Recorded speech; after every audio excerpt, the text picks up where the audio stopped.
Hi friends, இந்த R15 ஒரு complaint இருக்குது. வண்டி வந்து ஸ்டார்ட் ஆக மாட்டேது, ரெண்டாவது ஓடும் போது ரன்னிங்கில் அடைச்சி ஓடுது அப்படின்னு சொல்லிட்டு ஒரு கம்ப்ளைண்ட் வந்துருக்கு. இப்போ நான் அந்த கம்ப்ளைண்ட் எப்படின்னு நான் உங்களுக்கு காட்டுறேன்.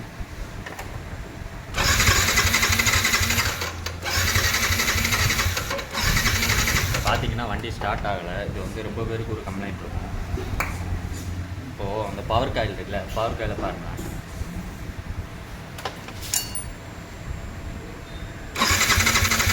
இந்த காயில் வந்து அந்த பாடியில் ஒட்டி வச்சோன்னா கரண்ட் வரும், நல்லாவே இருக்கும். ஏன்னா அது வந்து நம்ம எல்லாருமே மேக்ஸிமம் அதிகபட்சம் பாடியில் தான் வச்சு கண்டுபிடிப்போம். ஆனால் இந்த காயில் பாருங்கள், லைட்டை நவட்டிட்டோம் கரண்ட் வராது, பாடியில் ஒட்டிட்டோம் அப்படின்னா கரண்ட் வரும், லைட்டை நவட்டி கொடுத்தா கரண்ட் வராது. இந்த மாதிரி கம்ப்ளைண்ட் வந்து இந்த யமாவில் இருக்கும். அது நீங்கள் மேக்ஸிமம் எப்போயுமே அந்த பவர் காயில் கண்டிப்பாக செக் பண்ணி பாருங்கள். ஏன்னா அதிகமாக வண்டி ஸ்டார்டிங் பிரச்சனை கம்ப்ளைண்ட் வருது, வண்டி அடைச்சி ஓடுது அப்படின்னா இந்த பவர் காயில் மெயினாக எப்போயுமே செக் பண்ணிக்கங்க. ஏன்னா பாடியில் வச்சு அடிக்கும் போது கண்டிப்பாக கரண்ட் வரும், பாடி விட்டு லைட்டாக விலகும் போது கரண்ட் வராது. இது சில பேர் ஏன்னா பாடியிலே வச்சு பார்த்துட்டு நம்ம கண்டுபிடிப்போம், அந்த மாதிரி கண்டுபிடிக்க வேணாம். இப்போ நான் உங்களுக்கு புதுக்காயில் மாற்றிட்டு இந்த எப்படி இருக்குன்னு காட்டுறேன்.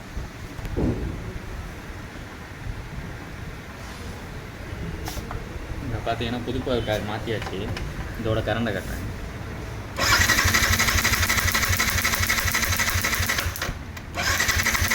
இதை பார்த்தீங்கன்னாலே தெரியும் நம்ம எவ்வளோ டிஃப்ரென்ஸ் தள்ளி வச்சாலும் கரண்ட்டு நல்லா இருக்குது. இப்போ நான் அதை மாட்டிட்டு ஸ்டார்ட் பண்ணி காட்டுறேன்.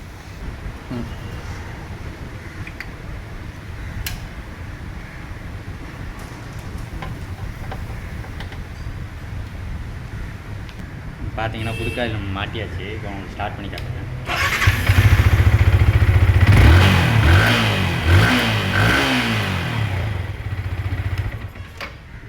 இந்த மாதிரி பவர் காயில் இருந்தாலும் இந்த மாதிரி கம்ப்ளைண்ட் இருக்கும். எப்போயுமே ஒரு வண்டி யமகாவில் பொறுத்தவரை ஸ்டார்ட் ஆகலை அப்படின்னு சொல்லிட்டு வந்துச்சுன்னா மெயினாக அந்த பவர் காயில் செக் பண்ணி பார்த்துக்கங்க. Okay friends.